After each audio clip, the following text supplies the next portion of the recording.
This is the solo drill part where each of the students are going to practice on their own how to reset the original stance on their knees from being flat on the guard when they're down. So here we go. Lying down. One arm, stay straight, fist closed, open legs, right foot on the ground, slap your left hand.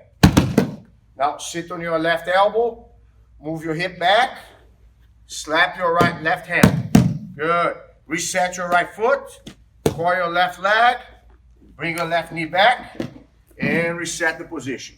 Stay there. Now we're going to do going back solo from standing on your knees flat to the guard. Okay? So here we go. Stiff, step, windshield. Let's do it again.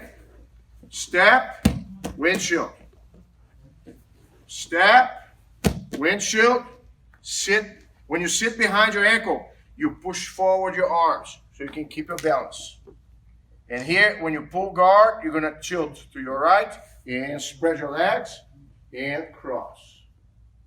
Stay there. Now here one more time. 1, 2, 3, 4, 5, 6, 7, 8.